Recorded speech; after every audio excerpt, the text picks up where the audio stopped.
Hello everyone. Today we have to see uh, some topics. First topic is shape of liquid on solid surface. Second is the factors affecting the angle of contact. And third is the effect of impurities and temperature on surface tension. And another is explanation of formation of bubbles. Let's see.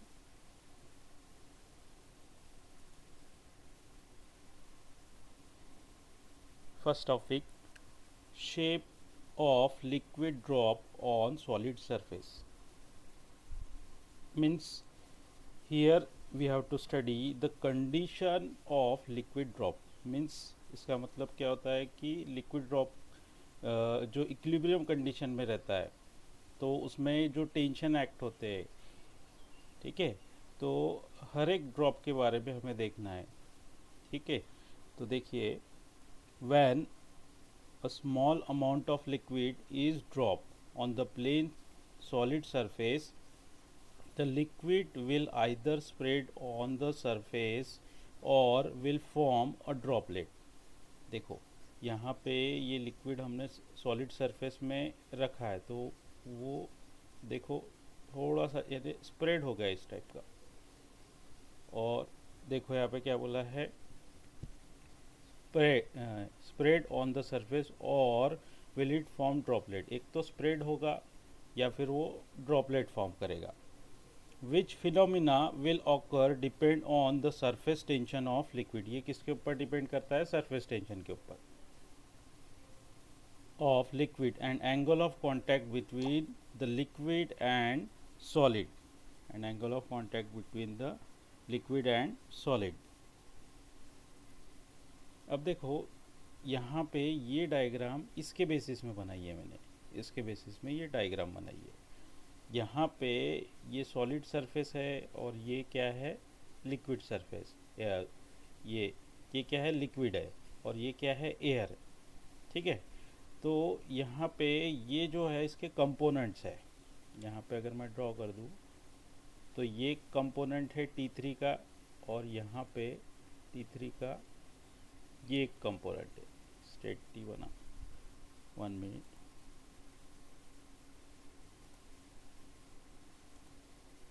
तो यहाँ पे देखो,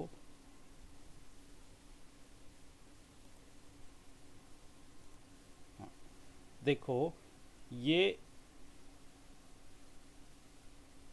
T3 का ये एक और component, ये component है और ये कंपोनेंट है। ये जो दिख रहा है आपको, ये कंपोनेंट देखो यहाँ पे T3 साइन थीटा है और ये कंपोनेंट क्या है? T3 cos theta. ठीक है, तो पहले हम लोग स्टडी करेंगे ये T1 क्या है, T2 क्या है, T3 क्या है।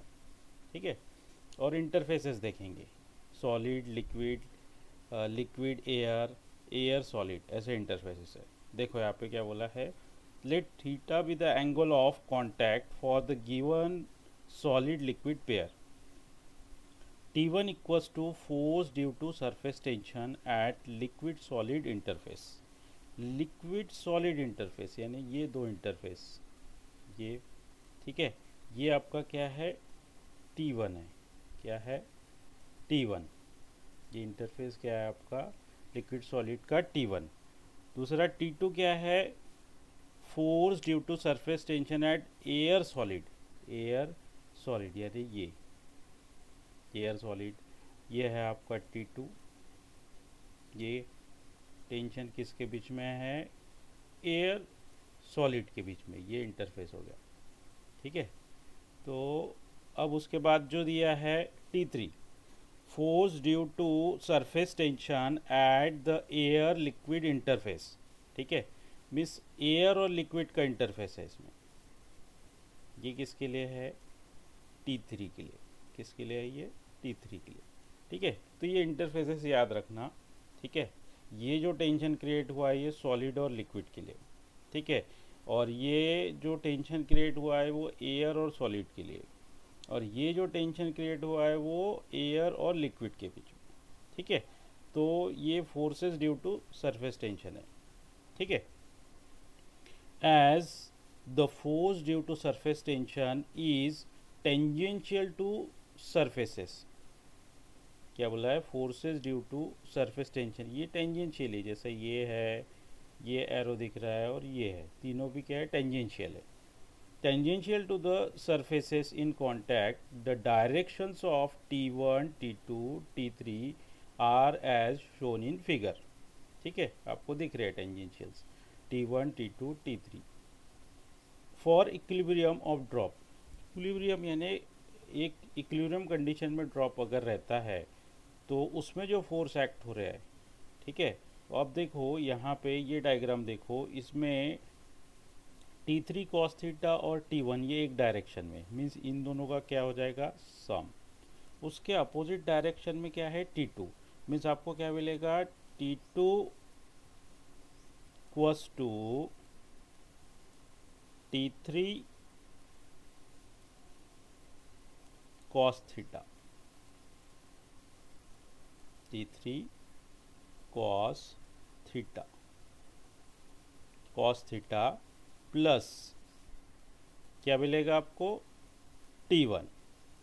ठीक है, तो यहाँ पे ये T1 को हम लोग उधर शिफ्ट करेंगे। देखो यहाँ पे T2 equals to T1 plus T3 cos theta मिला, फिर इसको इधर शिफ्ट किया तो T2 माइनस T1 मिलेगा, अपॉन उसके नीचे क्या आएगा, T3, क्योंकि cos थीटा के पास T3 बचेगा, क्रॉस मल्टीप्लाई किया तो T3 आ जाएगा। ठीक है, अब ये कंडीशन मिल गई हमें cos थीटा की।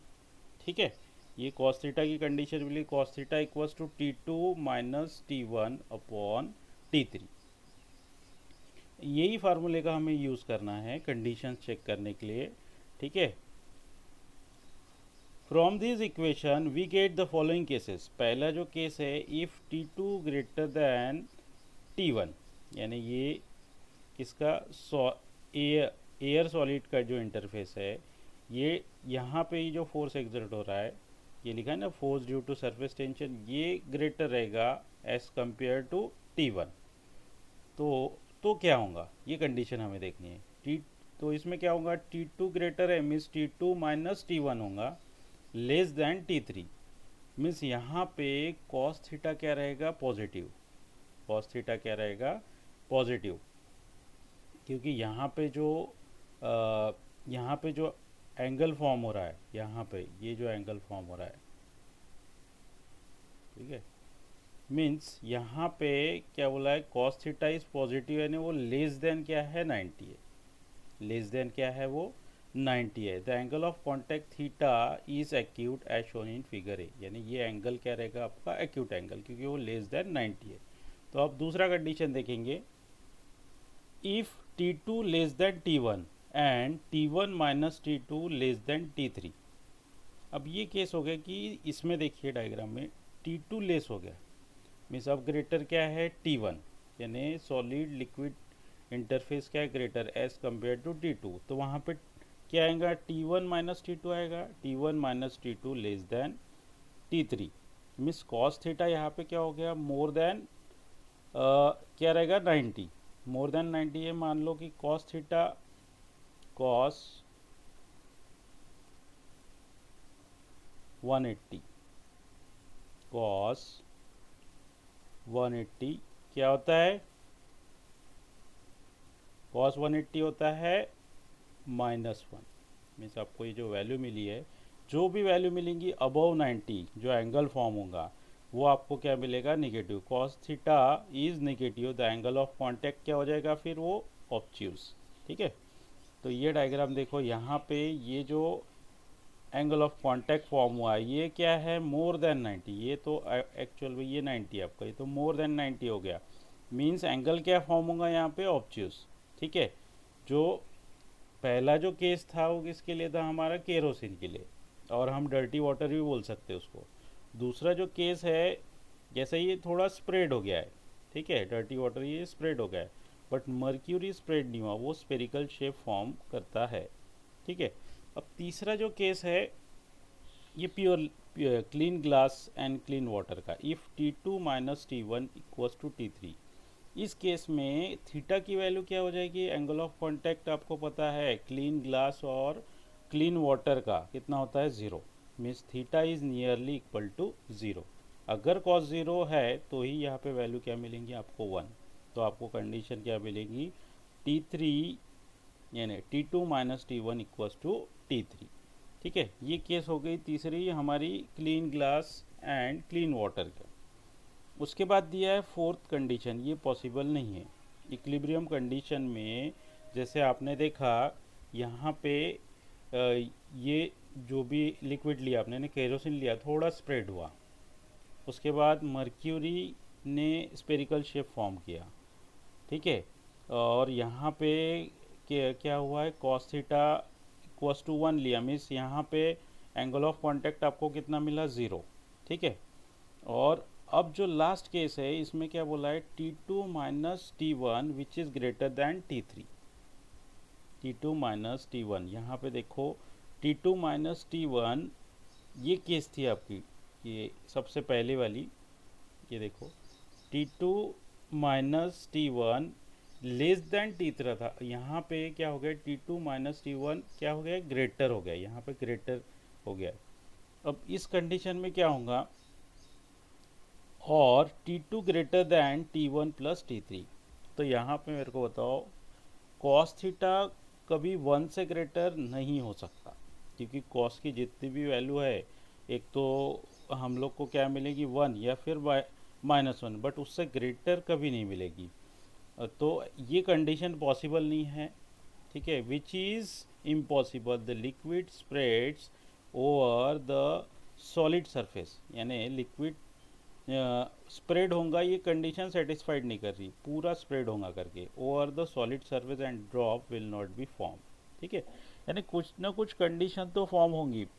ठीक है, तो ये कंडीशन पॉसिबल नहीं है, ये वाली, ये कंडीशन पॉसिबल नहीं है। तो ये कंडीशन में क्या बोला जा रहा है कि लिक्विड जैसे ये सरफेस है तो इस पर लिक्विड पूरा स्प्रेड हो जाएगा, पूरा स्प्रेड हो जाएगा। ठीक है, और उसमें थीटा का वैल्यू ग्रेटर रहेगा 1 से, ऐसा पॉसिबल नहीं है। ठीक है, क्योंकि निगेटिव तो जा नहीं सकता ना, ये थीटा का वैल्यू, यानी यहाँ पे अपने कॉस 0 लिया था तो आपको 1 मिला था, बट मैं और भी वैल्यूज़ लूँ, बट मैं कभी भी कॉस का वैल्यू कॉस ऑफ निगेटिव नहीं ले सकता। ठीक है, तो ये कंडीशन पॉसिबल नहीं है। अब हम लोग देखेंगे factors affecting the angle of contact, ये पहले भी मैं बता चुका हूँ कौन से फैक्टर्स है। ठीक है, the value of angle of contact depend upon the following factors. पहला क्या है, nature of liquid and solid in contact. ठीक है, यानी किसके ऊपर डिपेंड करता है, लिक्विड का नेचर, जैसे कि आपने केरोसिन लिया, मर्क्यूरी, तो दोनों के नेचर कैसे है, अलग अलग है। उसके बाद दूसरा क्या है, इम्प्योरिटी। इम्प्योरिटीज़ मैंने आपको बताया था कि डिटर्जेंट ऐड करते हो आप अगर वाटर में, मीन्स आप क्या कर रहे हो, एक तरह की इम्प्योरिटी ऐड कर रहे हो, जिससे क्या हो रहा है, सरफेस टेंशन कम हो रहा है। Impurity is present in the liquid change angle of contact. अगर कोई भी इम्प्योरिटी लिक्विड में प्रेजेंट है, मीन्स वो क्या करेगा, एंगल ऑफ कॉन्टैक्ट चेंज करेगा। ठीक है, तो उसके बाद दिया है टेम्परेचर ऑफ लिक्विड। अगर लिक्विड का टेम्परेचर भी अलग है तो यहाँ पे भी क्या होगा, एंगल ऑफ कांटेक्ट चेंज हो जाएगा, सरफेस टेंशन चेंज हो जाएगा। ये सब चीज़ें अफेक्ट करती है सरफेस टेंशन को और एंगल ऑफ कांटेक्ट को, क्योंकि सरफेस टेंशन सीधा सीधा बोल सकते हैं directly proportional to angle of contact. Any increase in a temperature of the liquid decrease in its angle of contact, यानी अगर आपने टेम्परेचर बढ़ाया तो क्या होगा, टेम्परेचर बढ़ाया तो क्या होगा, सरफेस टेंशन कम हो जाएगा। सरफेस टेंशन कम होगा मीन्स एंगल ऑफ कांटेक्ट भी कम होगा। For the given solid liquid surface the angle of contact is constant and a given temperature. ठीक है, तो यहाँ पे क्या बोला है, for given solid liquid surface the angle of contact क्या रहता है, कांस्टेंट। सभी लिक्विड के लिए अलग अलग वैल्यू में कांस्टेंट, जैसे मर्क्यूरी के लिए कांस्टेंट है, केरोसिन के लिए एंगल ऑफ कांटेक्ट कांस्टेंट है, वाटर के लिए कांस्टेंट है। तो यहाँ पे कुछ एंगल ऑफ कांटेक्ट बताया सभी के लिए। Pure water and clean glass 0 रहता है, क्लोरोफॉर्म विथ क्लीन ग्लास 0 रहता है, organic liquid with clean glass 0 रहता है, ether with clean glass 16 degree रहता है, kerosene with clean glass 26 degree रहता है, वाटर विथ पैराफिन ऑयल है ये एक तरह का, उसका एंगल ऑफ कांटेक्ट सरफेस के साथ क्या रहता है 107 डिग्री। वाटर विथ यानी वाटर में उसको ये करा तो हमने डीप किया तो पैराफिन ऑयल कितना एंगल फॉर्म होगा 107 degree. Mercury with clean glass ये आपको हरदम आएगा ही, न्यूमेरिकल में ये आएगा ही, ठीक है, और केरोसिन का भी आ सकता है, तो ये एंगल ऑफ कांटेक्ट लर्न करके रखना आपने। उसके बाद हम देखेंगे नेक्स्ट टॉपिक हमारा इफेक्ट ऑफ इम्प्योरिटी, क्या क्या इफेक्ट होते हैं, and temperature on surface tension, अभी मैंने थोड़ी देर पहले बताया। इफेक्ट ऑफ इम्प्योरिटीज में पहला क्या दिया है, when a soluble substance such as common salt, जैसे आपने नमक लिया, that is sodium chloride is dissolve in water, surface tension of water increase, यहाँ पे सरफेस टेंशन बढ़ रहा है, अभी तक के तो हमने कम किया था बट यहाँ पे बढ़ रहा है। अगर आपने कोई भी सादा पानी लिया और उसमें सॉल्ट ऐड किया, मीन्स वहाँ पे क्या हुआ, उसका सरफेस टेंशन बढ़ गया। उसके बाद बोला है when sparingly soluble substance such as phenol or a detergent is mixed with water, surface tension of the water decreases, ठीक है, अगर हमने ऐड किया डिटर्जेंट तो सरफेस टेंशन क्या होता है, डिक्रीज होता है। For example a detergent powder is mixed with water to wash a cloth. Due to this, the surface tension of the water decreases and water make a good contact with the fabric and is able to remove the tuck stains, यानी आपके दाग remove easily हो जाते हैं। उसके बाद third जो दिया है, when insoluble impurities is added into water, ठीक है, अगर आपने पानी को गंदा भी किया तो भी सरफेस टेंशन कम होता है। Surface tension of the water decreases when impurities get added to any liquid, the cohesive force of the liquid decreases, देखो ये ध्यान में रखो, कोहेसिव फोर्स डिक्रीज होता है अगर इम्प्योरिटीज आपने ऐड की तो, ठीक है, which affect the angle of contact and hence the shape of meniscus, यानी जो मिनिस्कस फॉर्म होगा, यानी ये सरफेस में ये ड्रॉप है तो ये ड्रॉप कैसा थोड़ा सा ऐसा स्प्रेड हो सकता है, यानी उसका शेप चेंज हो गया। एक्चुअल में कैसा था, पहले उसका शेप अलग था, इस तरह का था, यानी पूरा स्पेरिकल था, फिर बाद में अगर इम्प्योरिटीज ऐड कर दी तो उसका शेप चेंज हो गया, ठीक है। If the mercury gather the dust then its surface tension it reduce, means यहाँ पे क्या होगा कि अगर मर्क्यूरी के ऊपर आपने डस्ट डाला तो उसका सरफेस टेंशन रिड्यूस हो जाएगा, तो उसका शेप भी चेंज हो जाएगा।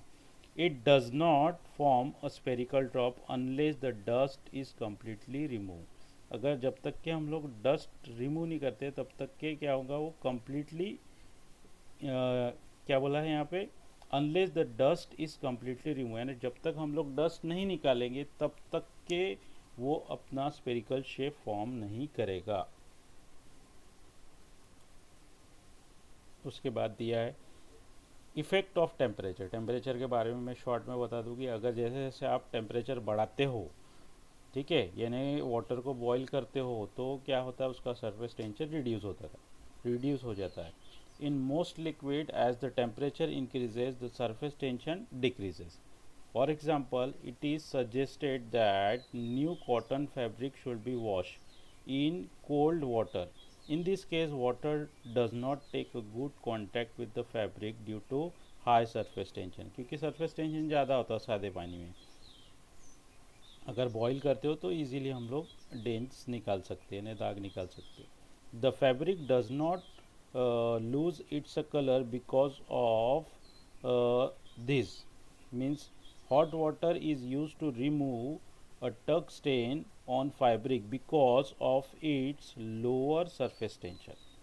In case of molten copper, और देखो ये ध्यान में रखो, molten copper और molten cadmium, the surface tension increases with increase in its temperature, यानी surface tension increase होता, सरफेस टेंशन इंक्रीज होगा with increase in its temperature, ऐसा सिर्फ ये केस में होता है, किसमें, मोल्टन कॉपर और मोल्टन कैडमियम में, इसलिए थोड़ा सा इसको याद रखो, ये इंपॉर्टेंट टर्म हो गई, ऑब्जेक्टिव में भी पूछ सकता है। The surface tension of the liquid become zero eight critical, एक पर्टिकुलर टेम्परेचर में सरफेस टेंशन ज़ीरो होता है, बट यहाँ पे वो टेम्परेचर नहीं बताया। अब हम लोग देखेंगे नेक्स्ट टॉपिक हमारा, ये डेरिवेशन है, ये आईएमपी है आपका, ठीक है, ये डेरिवेशन आपका आईएमपी है, ठीक है। तो देखो, explanation of formation of drop and bubble, ठीक है। तो हमें यहाँ पे एक्सप्रेशन देखना है, यानी ड्रॉप और बबल में जो प्रेशर एक्ट होता है उसके लिए। Consider a spherical drop as shown in figure, let P I denote क्या कहता है, pressure inside, be the pressure inside the drop and P naught with the pressure outside it. As the drop is spherical in shape, the pressure Pi inside the drop is greater than यानी pressure अंदर में ज़्यादा रहता है as compare to outside, ठीक है, क्योंकि outside में क्या रहता है, एटमॉस्फेयर उसके कांटेक्ट में होता है, बट इनसाइड की डेंसिटी क्या होती है, ज़्यादा होती है, इसलिए इनसाइड प्रेशर ज़्यादा होता है as compare to outside pressure. The pressure outside, therefore the excess pressure inside the drop is Pi minus P naught, ठीक है। ये डायग्राम में आपको दिख रहा है कि देखो, ये इनर मोस्ट है, ये आउटर मोस्ट है, तो इनर के लिए प्रेशर Pi है, आउटर के लिए P naught है। या स्मॉल जो सर्कल फॉर्म हुआ है, ठीक है, इनर के लिए उसका रेडियस R है, और जो चेंज हुआ है वो क्या है आपका डेल R, ठीक है। Let the radius of the drop increase from R to R plus del R, where del R is a very small, del R क्या है, बहुत छोटा है, ये जो दिख रहा है ना वो डिस्टेंस है बहुत माइन्यूट है, जैसे तो बहुत ही माइन्यूट रहता है, आपको इतना बड़ा दिखाया है सिर्फ, so that the pressure inside the drop remains almost constant, इसके वजह से प्रेशर क्या रहता है ड्रॉप का, कांस्टेंट होता है, ठीक है। अब देखो, let the initial surface area of the drop be A1 equals to 4 pi r square and the final surface area of the drop be A2 equals to, अब ये 4 pi square means curve surface area of the sphere है, ठीक है। तो ये initial हुआ, final में ये टर्म्स ऐड होगी ना, r प्लस डेल आर, उसका स्क्वायर है, उसको ओपन किया तो क्या हो जाएगा, R square plus 2r del R plus del R square, ठीक है। अब 4 पाई को अंदर ले लो, आप 4 पाई को अंदर ले लिया तो मल्टीप्लाई हो जाएगा, ये 8 पाई हो जाएगा और ये टर्म आ जाएंगी। अब मैंने आपको बताया कि यहाँ पे डेल आर बहुत छोटा है, इज़ वेरी स्मॉल। अब जो छोटी टर्म होती है उसका अगर हम लोग स्क्वायर करते हैं तो वो टर्म भी क्या हो जाती है, बहुत छोटी हो जाती है, ठीक है। तो देखो यहाँ पे क्या दिख रहा है आपको, ये जो टर्म दिख रही है डेल आर स्क्वायर, ठीक है, तो ये स्मॉल हो जाएंगे और इसे हम लोग निगलेक्ट कर देंगे तो इतनी टर्म बचेगी, ठीक है। यानी यहाँ पे ये टर्म हम लोग ये टर्म निगलेक्ट कर देंगे क्योंकि इसमें डेल आर स्क्वायर है।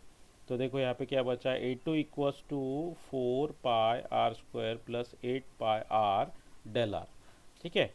उसके बाद ये हो गया, हमें पहले A1 मिला था इनिशियल के लिए और फाइनल के लिए हमें क्या मिला, A2। आपको दो सरफेस यहाँ पे दिख रहे हैं, ये दिख रहा है और ये दिख रहा है, ठीक है, ये इनिशियल है और ये फाइनल है, तो दो एरिया मिल जाएंगे हमें, दोनों एरिया मिल गए। Thus increase in the surface area of the drop is DA equals to क्या है, A2 माइनस A1। अगर इसको A2 को A1 से माइनस किया तो ये कट जाएगा 4 पाई स्क्वायर, तो क्या टर्म बचेंगी, 8 पाई आर डेल आर। तो ये इक्वेशन 1 हो गया, work done in increasing the surface area by DA, ठीक है। तो यहाँ पे वर्क डन हुआ, वर्क डन कैसे हुआ, work done is increasing surface area बढ़ा, मीन्स वर्क डन हुआ, is stored as a excess surface energy. यानी ये जो फार्मूला है आपको मैं याद दिला दूँ, ये सरफेस एनर्जी का फार्मूला है, means work done equals to क्या है, tension into change in area, ठीक है, टेंशन इनटू एरिया भी बोल सकते हैं। तो ये DW क्या है आपका सरफेस एनर्जी, और इसे ही यहाँ पे क्या बोल सकते हैं हम लोग, पोटेंशियल एनर्जी भी बोल सकते हैं, क्योंकि work done which can be stored as a potential energy. तो यहाँ पे देखो DA का वैल्यू हमारे पास है 8 पाई आर डेल आर है, यदि यहाँ पे DA के जगह पे, ये DA के जगह पे आपने ये वैल्यू रखा है, तो ये क्या मिल गया, T in bracket 8 pi R into del R, this work done is also equal to product of work done का दूसरा भी फार्मूला है equal to the product of force F which causes increase in area of the bubble and the displacement del r which is the increase in radius of bubble। तो देखो work done तो होगा, तो work done का formula क्या है, force into displacement. ये D W क्या है, डी डब्ल्यू इसलिए क्योंकि स्मॉल एरिया चेंज किया था आपने, यहाँ पे भी डी डब्ल्यू आया था, डी आया था। स्मॉल वर्क डन होगा तो किसके लिए हो रहा था, क्योंकि स्मॉल चेंज हुआ, स्मॉल एरिया था इसलिए स्मॉल वर्क डन हुआ। यहाँ पे भी क्या है, work done equals to force into del R भी क्या था आपका, वहाँ पे जो रेडियस थी वो यानी कि माइन्यूट सी चेंज हुई थी, ठीक है। यानी work done equals to force into displacement. अब ये हो गया आपका third equation. The excess force is given by, अब आपको पता है कि प्रेशर क्या होता है, pressure equals to force upon area, बराबर है।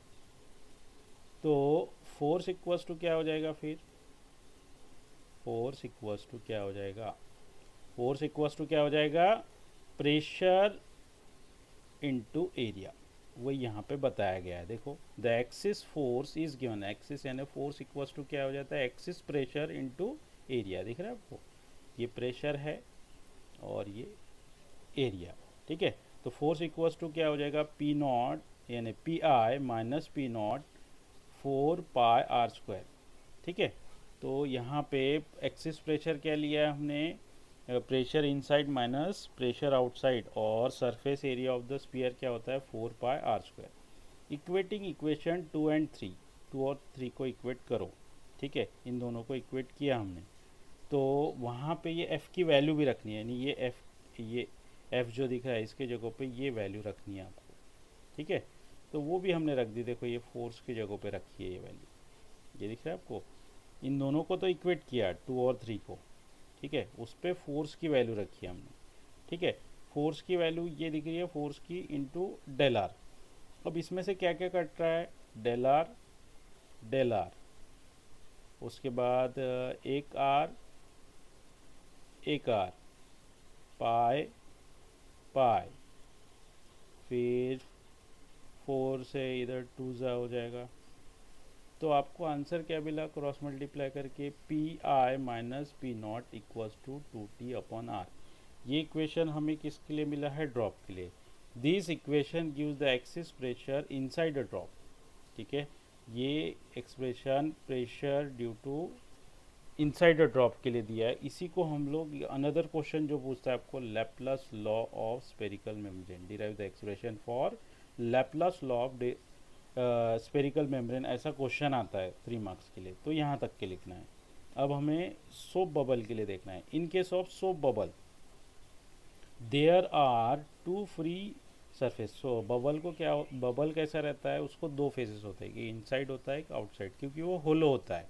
In a contact with the air the inner surface and the outer surface for a bubble means equation आपका क्या था बबल के लिए, डी ए मीन्स यहाँ पे डी ए की जो टर्म है वो है इक्वेशन 1। इक्वेशन 1 देखो, ये वाला इक्वेशन 1, यहाँ पे डी ए के जगहों पे सिर्फ यहाँ 2 मल्टीप्लाई, क्योंकि उसको 2 फेस होते हैं, ठीक है। मैंने बताया था आपको अभी कि ये बबल को क्या होते हैं, 2 फेसेस होते हैं, इसलिए यहाँ पे 2 से मल्टीप्लाई किया है। तो यहाँ पे क्या आ जाएगा 16, यानी 16 pi are del r. Hence, a total increase in surface area of the soap bubble while increasing its radius by del r is 2 into 8 pi r del r। अब ये जो मिला है ये हम वर्क डन में रखे गया, तो वर्क डन भी चेंज हो जाएगा, कितना आ जाएगा 16 pi T pi are del r. फिर ये वर्क डन के साथ हम लोग इक्वेट करेंगे, देखो यहाँ पे। तो यहाँ पे हमने इक्वेट किया है P I minus P naught 4 pi are square del R, और ये जो टर्म आई है इसी से, यानी यहाँ पे जो टर्म आई थी यहाँ पे सिर्फ 2 आएगा, चेंज इतना ही रहेगा। तो इसमें से क्या क्या कटेगा आपका, डेल आर, फिर पाई पाई, एक आर, ठीक है। और क्या है, 4 1 जा 4 4 जा, ठीक है। तो यहाँ पे आपको क्या मिला, P I minus P naught equals to 40/R। तो ये है हमारा एक्सप्रेशन किसके लिए, बबल के लिए, यानी प्रेशर किस में, ये प्रेशर का डिफरेंस किसके लिए हुआ, सोप सोल्यू यानी सोप सॉल्यूशन बोलता हूँ, बबल के लिए। और ये किसके लिए हुआ, हमारा ड्रॉप के लिए, ठीक है। तो यहाँ पे ये टॉपिक हमारा ख़त्म होता है। Okay, thank you.